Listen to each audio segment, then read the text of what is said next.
Chers amis, bonjour. Aujourd'hui, je vais vous parler de culture en pot. Alors, le challenge est le suivant. Comment cultiver des choses, donc éventuellement des légumes, au minimum des plantes aromatiques quand on n'a pas beaucoup de place? Eh bien, une des méthodes, c'est évidemment, il faut avoir au minimum un tout petit peu de place, quoi, quand même, quelques mètres carrés, sur un balcon quelquefois. Alors, je tiens à dire que dans certaines jardineries, on vend des cloisons en bois, mais vraiment bon marché, quoi. Moi, j'avais vu ça chez Truffaut à Barentin. Et puis j'ai vu là le Smedar à la fête du pissenlit, justement, on avait fait aussi, que j'ai mis en photo d'ailleurs sur mon blog, je crois. Et c'est important parce que déjà ça permet de se baisser un petit peu moins aussi, quand on a du mal à se baisser. Et puis pour les enfants, c'est plus rigolo quand les légumes sont un petit peu en hauteur. Mais vous pouvez très bien cultiver n'importe quoi dans un pot, hein. Il n'y a pas de souci, hein. Dès l'instant, sauf les arbres évidemment, parce que les arbres qui sont appelés à devenir très gros, ils ne peuvent pas être mieux qu'en pleine terre. Vous pouvez les cultiver en pot les premières années, mais après, il faut que ce soit en pleine terre, quoi. Mais je pense à ça parce qu'il se trouve que j'avais semé des fraisiers, des fraises des bois améliorées à l'automne, et puis j'ai pas eu le temps de les rempoter encore. Donc ils ont passé l'hiver dehors. Et puis là, je suis en train de les rempoter ce matin. Alors je me suis fait des petites barquettes pour moi, évidemment. Et puis j'en ai fait une très grande jardinière. Et en fait, je vais l'emmener sur la tombe à mon père. Et comme ça, quand les gens viendront prier, eh bien, ils pourront manger des fraises. Oui, je sais, c'est un peu étrange, mais pourquoi ne pas cultiver des légumes dans les jardinières auprès des tombes? Puisque de toute façon, les jardiniers, leur rêve à eux, c'est d'être enterrés dans leur jardin. Mais le problème, c'est que la loi l'interdit. Alors, puisque les jardiniers n'ont pas le droit d'être enterrés dans leur jardin, pourquoi le jardin n'irait pas autour des tombes? Moi, je trouve que c'est tout à fait défendable.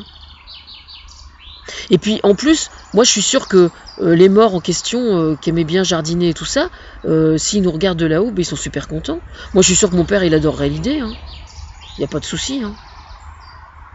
Ça n'empêche pas de mettre quelques fleurs par-ci par-là, hein. Mais moi, je trouve que le concept est bien. Bon, nous, ici, en Normandie, planter des tomates sans qu'il y ait un parapluie dessus, pour éviter le mildiou, enfin pour éviter la pluie qui amène le mildiou, c'est un peu risqué. Mais on peut cultiver plein d'autres trucs que des tomates, hein. Moi, je pense que c'est une bonne idée, hein. Enfin, moi, c'est ce que je vais faire, en tout cas. Donc là, j'ai repiqué une grande jardinière avec plein de fraises des bois. Des fraises des bois améliorées. Voilà. Donc si quelqu'un va sur la tombe de mon père, eh ben, il pourra manger des fraises. Bon, entre le moment où je vais apporter la jardinière et le moment où vous pourrez manger les fraises, à mon avis, c'est pas avant l'automne, hein, parce qu'elles sont vraiment très petites.